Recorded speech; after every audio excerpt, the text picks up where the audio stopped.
Olá, esse é o Invest News Entrevista e o foco do programa de hoje é o Grupo Carrefour. Segundo o ranking IBEVAR FIA 2020, a maior empresa varejista do país em faturamento, seguida de Pão de Açúcar, Via Varejo, Grupo Big e Magazine Luiza. Há mais de 40 anos em terras brasileiras, o Carrefour está em todos os estados do país e também no Distrito Federal. Presente no comércio de produtos alimentares e não alimentares, o grupo também possui lojas de conveniência, farmácias e postos de combustíveis, além de uma linha de crédito.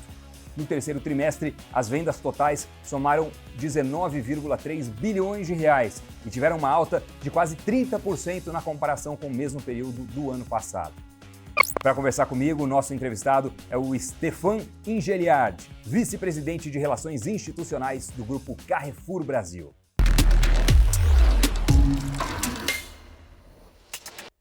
Stefan Ingeliard, vice-presidente de Relações Institucionais do Grupo Carrefour Brasil. Seja muito bem-vindo, é um prazer falar com você, meu caro. Obrigado por aceitar o nosso convite. Um enorme prazer também falar com vocês. Stefan, esse foi um ano muito diferente, muito atípico, e a pandemia acabou trazendo reflexos diferentes dependendo do setor e da companhia. Na área do varejo, embora tenha havido durante um certo período um impacto muito grande com relação a fechamento de unidades, isolamento social e tudo mais, muitas empresas, grandes empresas, conseguiram ter um bom desempenho ainda em meio a essa adversidade. E algumas delas até bateram recorde de vendas, de lucro, conseguiram expandir as operações. Eu queria entender, com o Grupo Carrefour, qual foi o resultado? Qual é a sua percepção, estando dentro de uma operação tão importante quanto essa? Sim, quando você é interessante porque você fala foi um ano, está sendo um ano, né? Uhum. Totalmente ativo. Tem ainda alguns dois meses, eu diria praticamente de fechar o ano, mas ainda muita coisa vai acontecer. Mas respondendo à sua pergunta, eu acho que é importante relembrar um pouco do que aconteceu esse ano, refazer o filme do ano e entender como que as coisas evoluíram. Até final de março, praticamente meados de março, a gente pensava, pelo menos no início do mês do ano, que finalmente a pandemia ficaria em certos continentes e não chegaria no Brasil. Se lembra disso, né? A gente sabia, a gente se preparou em função das nossas operações na Ásia, na Europa, realmente com a chegada, a gente não sabia exatamente quando, mas que isso, num determinado momento, chegaria no Brasil. Então, meados de março realmente chegou a pandemia. Quando eu falo a pandemia, chegou a quarentena, que foi a primeira quarentena em São Paulo, e aí mudou realmente a nossa operação. Por quê? Porque simplesmente somos uma operação de varejo alimentar, atividade essencial. Atividade essencial quer dizer que não pode fechar. Ou seja, nós temos um papel de abastecer as populações e a gente fez isso muito bem. É importante relembrar, inclusive, que não teve nenhum problema de desabastecimento durante essa pandemia. Até hoje não teve desabastecimento em nenhum momento. O único momento que teve alguns produtos que faltaram, realmente foi nos 15 primeiros dias da primeira quarentena em São Paulo, porque teve um certo medo de consumidores, mas no fundo não aconteceu nenhum desabastecimento, ao contrário de alguns países mais maduros. Isso é interessante saber. Ou seja, a logística nesse país funcionou e funcionou até bem. Então, isso é importante. Ao longo do tempo, com o nosso protocolo de segurança, tanto para os consumidores nossos, que para os nossos colaboradores, realmente a gente deixou o consumidor cada vez mais confiante em visitar as nossas lojas. Porque nesse momento, o que a gente está percebendo? Que o consumidor procura realmente as empresas que estão mais aderentes às questões de segurança. O consumidor colocou isso no primeiro lugar. Então, teve realmente uma mudança de percepção do consumidor em relação a essas questões de segurança, que agora é realmente o primeiro ponto que eles olham antes de frequentar uma rede, uma loja, que seja. Então, isso é bem interessante. Eu acho que durante essa fase também o consumidor ele mudou alguns hábitos, também por questões de segurança. tivemos um aumento significativo das vendas online. Já no Brasil, a venda online não alimentar era uma coisa que estava consolidada, com players fortes.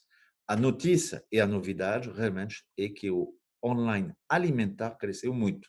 Nós tivemos, no pior momento da crise, pedidos multiplicados por 5. Inclusive, nós contratamos, durante essa crise, só para atender esses novos pedidos online, mais de 2.500 pessoas. Durante a pandemia, o Grupo Carrefour aqui no Brasil contratou mais de 7.000 pessoas, só para te dar uma ideia.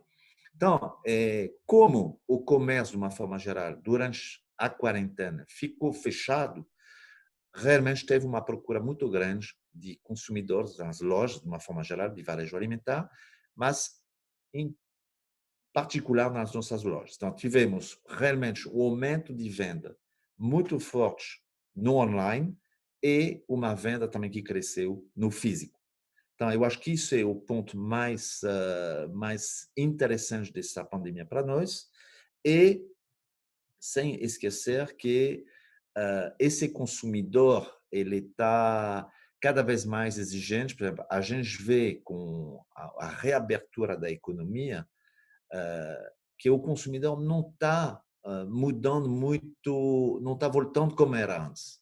Ele ficou ainda com essa questão de eu vou fazer minhas compras online, eu vou favorecer quem tem ainda protocolo de segurança nas lojas físicas. Então, resumindo, a gente publicou, e posso falar isso porque é recente, publicamos nossa venda do terceiro trimestre.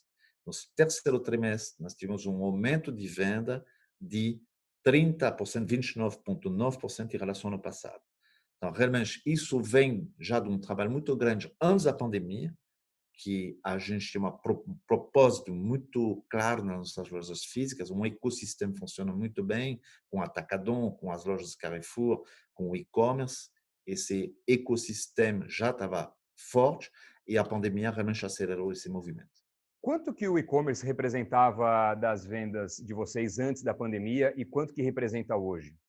O e-commerce alimentar representava praticamente nada, porque em nenhum país funcionava bem o e-commerce alimentar, porque ninguém sabia realmente como fazer bem isso. Então, são duas atividades, o alimentar e não alimentar. Então, o alimentar, realmente, eu acho que aprendemos muito, porque a questão aí é a entrega rápida para o consumidor, o que a gente chama de last mile, como que eu consigo entregar para o consumidor realmente muito rápido, oferecendo também outras oportunidades para ele, de fazer o pedido online e retirar na loja. Então, é uma série de iniciativas que fazem realmente ter o e-commerce alimentar online mudar de patamar. E realmente hoje ele representa, a gente conseguiu em certas localidades, na parte de alimentos, né? Representando, por exemplo, São Paulo, uns 14% da nossa venda de alimentos. Antes da crise, era muito menor do que isso, era 5 vezes menor do que isso. Então, a gente vê 5, 6 vezes menor do que isso. Então, a gente vê um crescimento muito forte.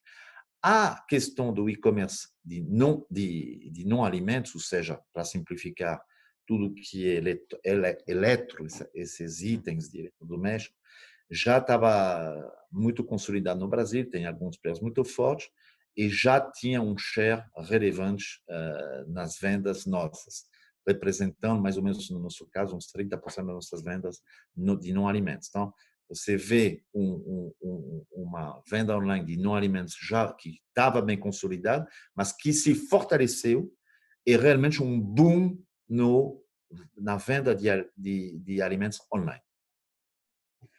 E como que a gente está na comparação com outros países nesse front? É o mesmo movimento que está acontecendo em outros lugares onde o Grupo Carrefour tem unidades? O crescimento do e-commerce é proporcional? O que ele representa das vendas é similar ao que você observa em outras partes do mundo? O que é interessante, se a gente olhar a Europa, que nós temos operações grandes, a gente viu um fenômeno muito parecido durante a pandemia. Só que depois da pandemia voltou um pouco. Ele ainda a um patamar superior ao antes da crise, mas voltou. Aqui, o interessante é que ele se mantém num nível realmente de pandemia, apesar da reabertura das lojas físicas, dos especialistas e do comércio de uma forma geral. Isso é o ponto interessante. Você entende que é algo que vai perdurar, que vai crescer mais? Vocês estão projetando um avanço ainda maior dessa fatia do online, por exemplo, na parte de alimentos? A nossa visão, antes de falar do online, eu acho que tem muitas incertezas, né? Uhum. Inclusive porque a gente não sabe exatamente se teremos ou não uma segunda onda, como está acontecendo na Europa. A Europa está fechando de novo, cada vez com mais restrições. Então, tem muitas incertezas. A nossa visão é que o governo federal teve uma atuação muito interessante com o auxílio emergencial. Ou seja, eu acho que foi no momento que realmente precisava ajudar. Eu acho que nós achamos que esse ajuda emergencial foi implementado em tempos recordes e realmente botou muito dinheiro na mão das pessoas. Aí que eu vou responder a sua pergunta. Isso, de uma certa forma, favoreceu o comércio de alimentos e não alimentos também. Muita gente, por exemplo, se a gente pegar a atividade de matéria de construção, teve um crescimento incrível durante a crise, porque as pessoas também aproveitaram de estar em casa para reformar, para fazer alguma coisa. Então, se a gente olhar o e-commerce de alimentos, a gente vê uma tendência realmente de se consolidar cada vez mais, crescer cada vez mais, porque pessoas que estavam, e aí que a gente vê o comportamento do consumidor, avessas à compra online. Por exemplo, se a gente pegar pessoas mais sênior, pessoas que têm idade que fazem parte dos grupos de riscos. Com Uhum. certeza, boa parte desse público se acostumou a comprar online, por necessidade, no início, porque não tinha escolha. Só que agora virou alguma coisa prático, fácil. Eu acho que isso é a mudança.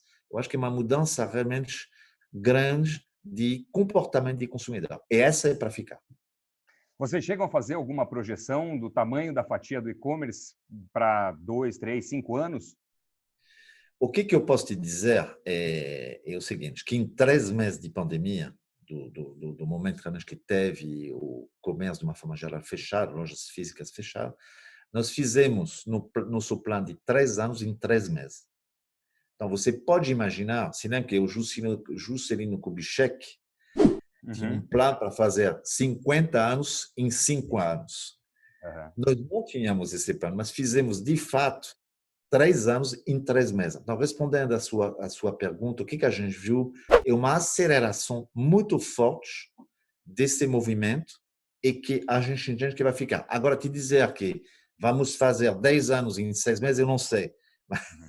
Mas uma coisa certa é um processo que é para ficar e que vai se acelerar. Isso é a nossa visão. O maior desafio dessa expansão no Brasil com relação à parte de delivery de alimentos é a proporção territorial. Aqui talvez seja um dos maiores países territorialmente que vocês atuam. Eu imagino que a pulverização dos consumidores em um espaço tão grande de terra seja um desafio justamente por essa estratégia de last mile, dos alimentos serem perecíveis, né? Essa é a maior barreira ou não? Eu acho que, sim, claro, vamos ser. Eu acho que a gente tem que responder de uma forma totalmente clara. O fato de ter um país que é do tamanho de um continente, relembrando algumas distâncias, a gente esquece algumas coisas. De Paris a Moscou são 3.200 quilômetros. De São Paulo a Manaus são 4.000 quilômetros, certo? Para chegar a Moscou de Paris, você atravessa, eu acho que uns 6 ou 7 países. Aqui é o mesmo país. A grande vantagem desse país continente é que todo mundo fala a mesma língua, ou seja, português. Isso é praticamente o ponto comum muito forte, que simplifica muito as coisas. Entretanto, a questão das distâncias realmente é um complicador. Mas para alimentos, os supermercados, de uma forma geral, têm presença em todos os estados da federação. Então, no fundo, o teu supermercado ele se torna como se fosse um CD, um centro de distribuição. E a partir desse CD loja, que a gente pode fazer a compra através de shoppers ou de Rappi que vai fazer a compra para o consumidor para entregar, você também pode ter do lado dessa loja física que funciona, que a gente chama de dark store, que é uma loja só para atender o e-commerce e que abastece o e-commerce, os consumidores e-commerce. Então, no fundo, eu diria para você, a logística no Brasil sempre é um problema. E muitas vezes eles me perguntam, mas como que foi durante a crise? Piorou? É isso que eu te falei. Não piorou. Não era muito eficiente, a gente sabe disso, mas Uhum. não mudou nada durante a crise, ou seja, não piorou. Isso é a boa notícia, na minha visão. E a questão de abastecer, de poder entregar para os consumidores alimentos em qualquer lugar da federação, hoje é muito fácil pelo fato de ter uma capilaridade muito grande em todos os estados. Isso facilita muito, porque cada ponto de venda físico seu, temos mais de 723, é como se fosse um mini centro de distribuição ou um centro de distribuição para justamente atender esses novos clientes, entendeu? Perfeito.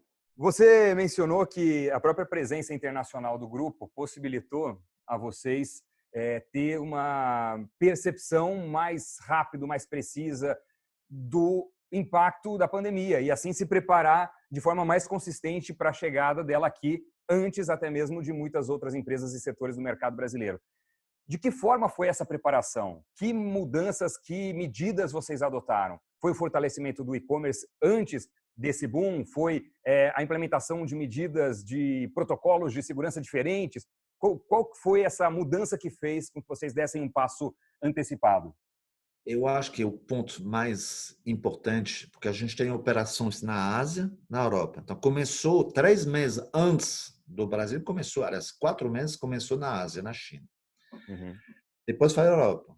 E com essa presença nesses continentes, a gente conseguiu realmente elaborar um protocolo de segurança muito robusto, muito robusto. Fomos os primeiros, assim, a gente tem muito orgulho disso, porque é um protocolo que foi amplamente divulgado para justamente ajudar outros setores com o nosso protocolo. E esse protocolo ele começou com coisas relativamente simples, marcação no piso para distanciamento, acrílico no caixa para separar a pessoa do caixa do consumidor, distribuição de álcool gel na entrada da loja. Depois veio a aferição de temperatura com a pistola, depois foi uma medição muito mais sofisticada. Implantamos bem depois aquela máquina de higienização, que são medidas que o consumidor reconheceu como sendo realmente muito importantes, porque, de novo, quando você olha as pesquisas dos consumidores hoje, o número um que vem para eles é a questão de segurança dentro da loja física. Uhum. Aí, não pensamos no e-commerce. Realmente, vou te dizer uma coisa, a gente sabia que vinha um movimento mais forte, mas não dessa amplitude. O que surpreendeu a gente, e positivamente, é a questão da amplitude. Realmente foi muito forte essa questão do crescimento do e-commerce. Então, basicamente, é um conjunto de coisas, mas começou realmente com a experiência que a gente teve fora, com um protocolo muito robusto de segurança na loja física. Toda essa conjuntura naturalmente impacta no comportamento das pessoas, eventualmente nas preferências de consumo também. E algumas coisas são observáveis, assim, para nós, olhando como observadores externos aos negócios, né? Então, obviamente, o isolamento social implica numa redução de mobilidade, então tem o impacto ali para as empresas de transporte, para as empresas ligadas à organização de eventos, aglomeração e por aí vai. Agora, tem outras mudanças que são menos perceptíveis e que vocês têm o privilégio de acompanhar esses dados por poder identificar essas oscilações de consumo. Então, eu queria entender com você, se você tiver alguma percepção nesse sentido, algum dado, como que mudou o hábito de consumo do cliente do Carrefour ao longo desse tempo. Você já mencionou que itens ligados à reforma de casa tiveram uma expansão significativa, né? Eu acho que as pessoas ficaram mais tempo encerradas e aí, olhando para o lado, viram, bom, eu tenho que dar um upgrade aqui no meu local de moradia. Agora, que outros comportamentos mudaram? Chegaram a reduzir digamos, a qualidade das marcas que consumiam para economizar no período mais crítico e agora retomaram para produtos mais sofisticados? O que você observou nesse sentido? Não, bom, a gente tem todos os segmentos do varejo, né? A gente tem Uhum. loja de conveniência, a gente tem supermercado, a gente tem hipermercado. Hipermercado é a loja grande que tem não alimentos e alimentos, a gente tem o e-commerce alimentar e não alimentar, e nós temos o nosso atacarejo, que é o atacadão. Então, o que aconteceu de fato, você, pelo fato de alguns consumidores terem perdido poder aquisitivo, você realmente teve uma perda de consumidores do varejo tradicional para o atacarejo. Esse é um movimento que a gente já observou em outras crises. Então, realmente temos soluções para todos os consumidores. O ponto, e você salientou uma questão bem interessante que tem a ver com o comportamento do consumidor em relação às marcas, procurando a marca, o produto sem marca de uma qualidade parecida, vamos dizer. Uhum. Eu acho que isso aconteceu sim, teve sempre também alguma coisa que a gente observa, e o consumidor continua frequentando as lojas, mas procura produtos mais acessíveis. E eu queria relembrar aqui, eu acho que é importante, que nós temos um dos nossos pilares estratégicos, que é realmente a questão de alimentos de qualidade a um preço acessível. Esse movimento estratégico se chama Act for Food e que tem elementos, 4 pilares. O primeiro é alimentação de qualidade, ou seja, sabor, frescor, origem do produto, ou seja, isso é um ponto muito interessante também, que o consumidor está cada vez mais interessado em entender a origem do produto. Ele não compra mais só o produto pelo produto. Ele quer saber de onde vem, por quem foi fabricado, como foi feito. E nós estamos nesse momento de realmente deixar muito clara a origem, entendendo a origem com tudo que eu falei. Segundo ponto, que é o segundo pilar, é a questão da acessibilidade. Então, a questão que você me fez, exatamente que tem a ver com isso, é marca própria. Marca própria Carrefour. Aí, no nosso caso, a gente está numa aceleração do desenvolvimento da nossa marca própria de alimentos, justamente para poder oferecer ao consumidor um produto de qualidade, que tem os mesmos valores nutricionais, mas a um preço bem inferior a um produto de marca, vamos dizer. Então, você aí atende as populações mais que têm menos poder aquisitivo, mas também querem consumir os mesmos produtos. Porque, de novo, é muito fácil oferecer produtos de qualidade. Tem lojas, empórios, você vai, a gente sabe, mas não é isso. Nós queremos democratizar essa alimentação de qualidade para todos. O terceiro pilar do nosso movimento Act for Food é a omnicanalidade. Omnicanalidade quer dizer o quê? Temos lojas físicas, temos lojas online, que é o nosso e-commerce. Como que esse conjunto, esse ecossistema com o banco se fala? Como que isso interage? Dentro do respeito da LGPD, obviamente. Então, dados, aí vem mais uma noção importante, dados se torna muito relevante. Como que eu uso todas as informações que eu tenho para atender melhor o consumidor. Quarto pilar do nosso movimento Act for Food é a questão da educação. Ou seja, como que eu ajudo o consumidor a comer melhor? Então, parece curioso, porque você vai dizer, o consumidor é capaz de fazer isso. Mercados mais maduros fizeram isso muito bem, porque demorou mais tempo. Aqui, o que a gente está percebendo no Brasil é uma aceleração desse processo de comida, de procura por qualidade melhor. Então, nós estamos ajudando esse consumidor, tentando ajudar ele a fazer as melhores escolhas, através, por exemplo, de uma food tech que a gente adquiriu há uns anos atrás, que é propor receitas com porções para uma família de 4 pessoas a R$ 10 a porção. Então, como que ele usa melhor o produto? Aonde que ele vai encontrar esse produto? Isso é um conjunto que se chama, para nós, esses 4 pilares são dentro do movimento Act for Food, é isso que a gente tem que fazer. E durante a pandemia, a gente realmente viu que tinha uma procura cada vez maior por produtos de qualidade a um preço justo. Acessibilidade. E no Brasil, você sabe que isso é muito relevante. Eu imagino que o número total de produtos que vocês já fazem com a marca Carrefour seja muito grande. Você tem a dimensão de quantos produtos são ou quanto que eles representam das vendas totais? A gente tem mais ou menos hoje uns 3.000, entre 3.500 a 4.000 referências, já SKUs, né? Já é muito relevante. E em termos de venda de alimentos, pesa mais ou menos 15% da nossa venda. De alimentos. Uhum. É algo muito relevante, que começou a ficar muito relevante. E a única forma para nós de atender realmente, democratizar essa comida de qualidade é exatamente através dessa marca própria. Porque aí você consegue, com parceria com o fornecedor, atender essas populações. E aumentou nesse período? Tem essa variação? Quanto que era no começo do A ano, gente quanto que está está num agora? crescimento que vinha antes da crise. Tá? É difícil de dizer se ele acelerou. Eu acredito que sim. Eu não tenho essa informação disponível agora, mas eu acredito que realmente sim. Mas já vinha muito forte antes.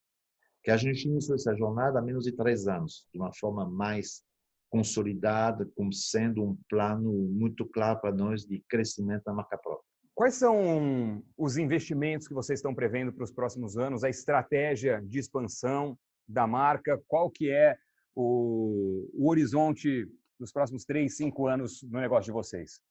Bom, antes de tudo, como você sabe, somos uma empresa de origem francesa. Meu sotaque me trai um pouco de vez em quando, né? Apesar de ser também brasileiro.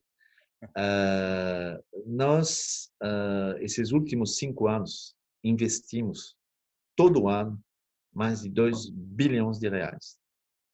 Então, esse investimento ele tem, na verdade, principalmente expansão física de lojas como destino.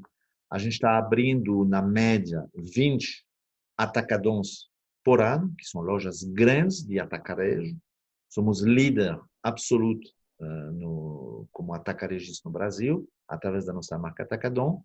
Então, 20 lojas é um investimento muito relevante. E o segundo pilar estratégico do nosso plano Carrefour 2022 é digitalização da empresa. A gente nasceu no físico. E quem nasce no físico teve uma dificuldade maior para entrar na digitalização.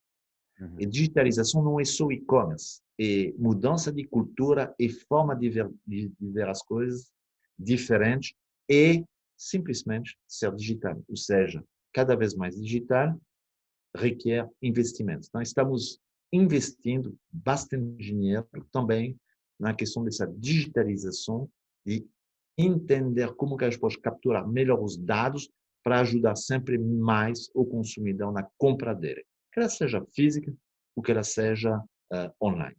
Então, para os próximos anos, eu ia esquecer um ponto importante, nós compramos no final do ano 30 lojas do Macro, no final do ano passado, o CAD aprovou a aquisição faz 2 meses, então estamos transformando aos poucos, estamos transformando essas lojas em atacadão, ou seja, que requer também um investimento, porque foi a compra de lojas do Grupo Macro e a revitalização dessas lojas para se tornar um atacadão que é muito padronizado, como você sabe. Então, são realmente investimentos importantes. A gente acredita no país, a gente vê o país com... A gente, como brasileiros, a gente sempre critica o nosso país. Mas esse país tem futuro, sim, e a gente entende que esse futuro é muito bom e vai trazer muita riqueza para o futuro. Em relação ao Grupo Carrefour aqui, a gente vai continuar investidas físicas Atacadão, mas temos também planos para as lojas de conveniência. A gente tem já uma base de 120, um pouco mais de 120 lojas de conveniência no município de São Paulo e Grande São Paulo, mas temos planos para ampliar essas lojas de conveniência. E, de novo, eu acho que o consumidor está está entendendo os seus movimentos. E eu acho que a questão de alimentação saudável, qualidade, a um preço justo, também acho que é uma diferença muito grande. E aí uma dúvida nesse plano de expansão. A gente analisando tanto o crescimento do e-commerce, dos serviços de delivery demandados pelos consumidores, quanto talvez a redução da frequência nas lojas físicas por parte dos consumidores que eventualmente agora se familiarizaram mais com o consumo remoto e preferem a praticidade. Isso afeta a velocidade de expansão em unidades físicas que vocês vinham tendo?